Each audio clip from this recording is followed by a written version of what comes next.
Hello students, welcome to my channel. ये हमारा जो वीडियो चल रहा है वो बेसिक कोऑर्डिनेट ज्योमेट्री के लिए है। इसके प्रीवियस पार्ट में हमने सेंटर्स ऑफ ट्रायंगल का कुछ कॉन्सेप्ट सीखा था कि सेंटर्स, डिफरेंट टाइप के सेंटर्स कौन से होते हैं। Centroid, circumcentre, incentre, orthocentre and excentre. इन सब के बारे में हमने प्रीवियस वीडियो में देखा था। तो जो भी कंटेंट हमने प्रीवियस वीडियो में समझा है उसको समराइज करने के लिए मैंने यहाँ पे कुछ नोट पॉइंट्स लिखे हैं और इवन कुछ एक्स्ट्रा नोट पॉइंट्स भी ऐड किए इसके अंदर। तो लेट्स सी। तो जो फर्स्ट नोट पॉइंट है वो देखते हैं कि if a triangle is a right angle then its centre is in the mid point of, then circumcentre is the mid point of hypotenuse. तो ये बहुत इंपॉर्टेंट और बहुत अच्छा पॉइंट है कि अगर राइट एंगल ट्राइंगल है तो जो हाइपोटेन्यूज का मिड पॉइंट होगा, वही सर्कम सेंटर होने वाला है। That will be circum centre. Right angle triangle में ही होता है ये। और जो जहाँ पे 90 डिग्री बनता है, जो वर्टेक्स ये है जहाँ 90 डिग्री बन रहा है, लेट्स से ये ए, ये बी और ये सी है, तो जो वर्टेक्स बी है this will be an orthocentre. ठीक है, आप तो ऐसे याद रखो कि दिस इज सर्कम सेंटर मतलब ओ, दिस इज ऑर्थो सेंटर मतलब एच। ओके, बाय डिफॉल्ट नाम हमने याद रखेंगे तो बेटर होगा। तो जो ओ है वो सर्कम सेंटर है और जो एच है वो ऑर्थो सेंटर है। राइट एंगल ट्राइंगल में ऐसा होता है। ठीक है, और ये जो फॉर्मूला है इसका एज सच अभी तक मैंने ज़्यादा यूज़ किया नहीं है। ठीक है, बट कई बुक में आपको ये फॉर्मूला मिलेगा इसलिए मैंने भी इसमें ऐड कर दिया है। ठीक है, if the angle of triangle A B C are vertices of, ये वर्टाइसेस दे रखे, तो circumcentre of the triangle A B C is given by this formula. As such इतना ज़्यादा फॉर्मूला इसको, इस फॉर्मूले को हमने यूज़ नहीं किया अभी तक, बट ऐसे ही लिस्ट में ऐड रहे। उसके बाद ये भी पॉइंट मैंने लास्ट वीडियो में डिस्कस किया था कि incentre divides the angle bisector in the ratio B plus C is to A. जैसे ए से जो इन सेंटर निकल, एंगल बाइसेक्टर निकल रहा है उसको इन सेंटर डिवाइड करता है। ये बी साइड है, ये सी साइड है लेट से, और ये साइड ए है, तो बी प्लस सी अपॉन ए। जो एंगल बाइसेक्टर पॉइंट सी से निकलेगा उसको डिवाइड करता है ये A plus B upon C. ये एंगल बाइसेक्टर फ्रॉम सी है और ये angle bisector passing through B, और ये angle bisector passing through A. Excentre के बारे में मैंने लास्ट लेक्चर में बताया था कि excentre is the point of intersection of one internal angle bisector and two other external angle bisector. ये हमने डायग्राम बना के डिस्कस किया था कि कौन से दो एक्सटर्नल बाइसेक्टर है और कौन सा एक इंटरनल बाइसेक्टर है। ठीक है, ये 3-4 पॉइंट है जो बहुत ज्यादा इंपॉर्टेंट है। If a triangle is right angle triangle, the orthocentre is the point where right angle is form. ये हमने अभी इसके पहले इसमें नोट पॉइंट में देखा था। If a triangle is equilateral then centroid, incentre, orthocentre, circumcentre coincides. Equilateral triangle में ये जो पॉइंट्स है centroid, incentre, orthocentre, circumcentre, ये चारों चारों भी एक के ऊपर एक आते हैं, मतलब कोइंसाइड करते हैं, चारों भी एक ही है। ठीक है, कहीं से आपको हिंट मिल गया कि ये इक्विलैटरल ट्राइंगल है और पूछा है फाइंड द इन सेंटर, तो चुपचाप सेंट्रॉइड निकाल लेना, वही इन सेंटर होगा। ठीक है, orthocentre, centroid and circumcentre are always collinear and centroid divides the joining line joining orthocentre and circumcentre in the ratio 2:1। ऐसे याद रखो आप कि एच, मैं ऐसे याद रखता हूँ एच, फिर यहाँ जी और फिर इधर ओ, और फिर लिखना 2:1। मतलब सेंट्रॉइड जो है वो डिवाइड करता है ऑर्थो सेंटर और सर्कम सेंटर के सेगमेंट को 2:1 रेशो में। एच जी ओ 2:1। सेंट्रॉइड मीडियन को भी डिवाइड करता है 2:1 रेशो में, और सेंट्रॉइड ऑर्थो सेंटर और सर्कम सेंटर को भी 2:1 रेशो में डिवाइड करता है। बच्चे यूजुअली कंफ्यूज हो जाते हैं, यहाँ बच्चे और ओ लिखते हैं, यहाँ एच लिखते हैं। ठीक है, आपको ध्यान रखना है कि ऑर्थो सेंटर और सर्कम सेंटर को 2:1 रेशो में डिवाइड करेगा। ठीक है, उल्टा मत लिख देना। फिर next point, in isosceles triangle centroid ortho centre, in centre and circum centre lie on the same line. Point number 2 और पॉइंट नंबर 4 में बहुत डिफरेंस है।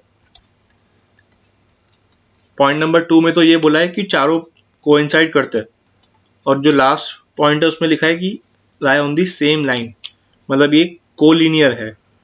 Centroid, ortho centre, in centre and circumcentre ये collinear रहेंगे किसमें?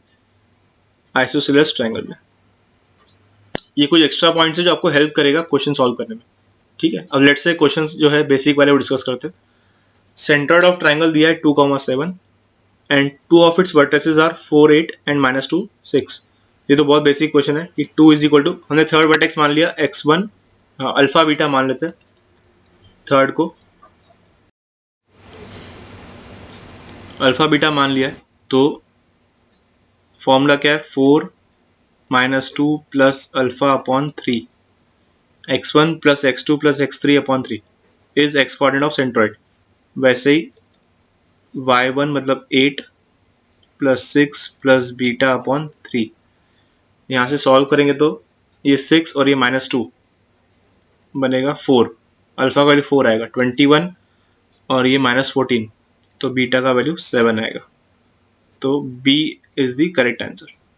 बहुत basic question है, ठीक है, इसमें ज़्यादा दिमाग लगाने की जरूरत नहीं है। फिर नेक्स्ट है, if the vertices of triangle are 2, 1, 5, 2 and 3, 4 then circumcentre is okay. तो ये एक 2, 1 है, ये 5, 2 है और ये 3, 4 है।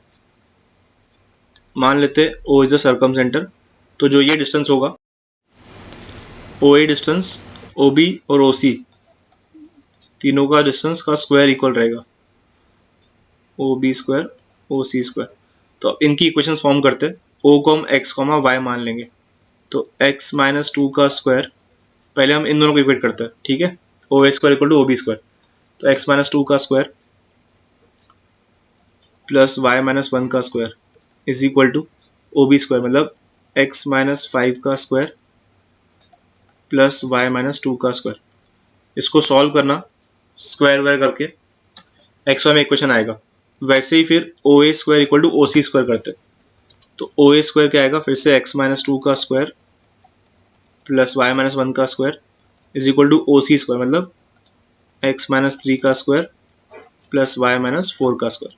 फिर से एक्स वाई में इक्वेशन आएगा, उन दोनों को सॉल्व करना, तो ऑप्शन बी मिलेगा आपको, ठीक है। ये सॉल्व आप कर लेना। अगर सॉल्व करने में कोई प्रॉब्लम जा रहा है तो कमेंट बॉक्स में लिख के बताओ, मैं आपको शेयर करूंगा कैसे सॉल्व करता है, ठीक है, आपको वहीं पे हेल्प कर दूंगा। थर्ड जो है, incentre of the triangle with vertices 1, √3, 0, 0 and 2, 0। तो लेट से ए को हम मान लेते हैं 1, √3, बी को मान लेते हैं 0, 0 और सी है 2, 0। तो जो डिस्टेंस बी और सी के बीच में आएगा वो रहेगा 2।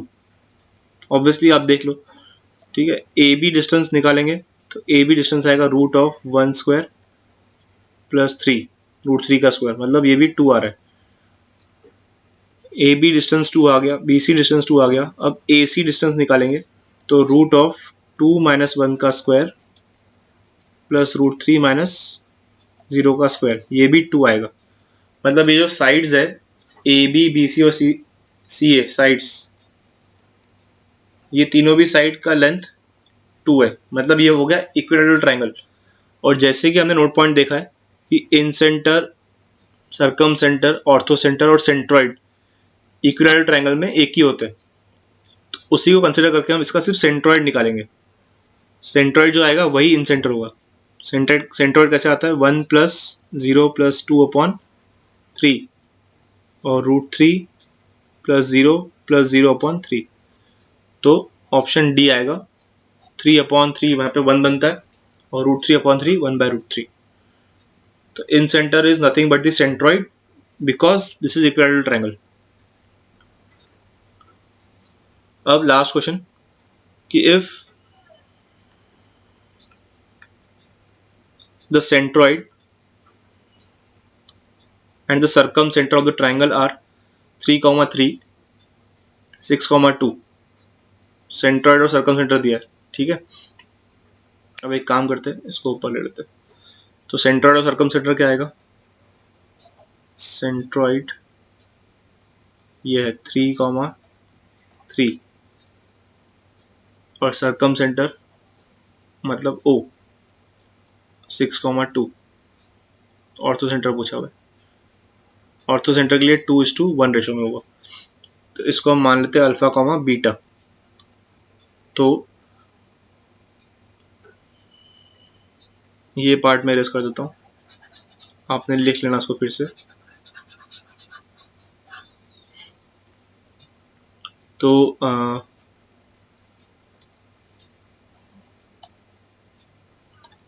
एक सेकेंड,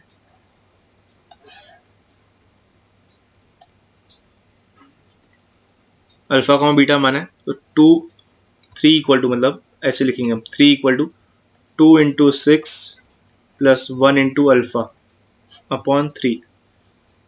ठीक है, 2:1 रेशो से डिवाइड कर रहे हैं। फिर दूसरा वाला 3 equal to 2 × 2 plus 1 × beta upon 3। तो ये बन रहा है 9 - 12, मतलब अल्फा आएगा -3 और ये बन रहा है 9 - 4, तो बीटा आएगा 5, -3,5 ऐसे रहेगा इसका ये ऑर्थो सेंटर का कोऑर्डिनेट -3,5। ठीक है, आई होप आपको ये वीडियो क्लियर होगा। आप ये वीडियो अपने फ्रेंड्स के साथ शेयर कीजिए, ठीक है, और मेरे चैनल को सब्सक्राइब करना मत भूलें। ओके, चलो, थैंक यू।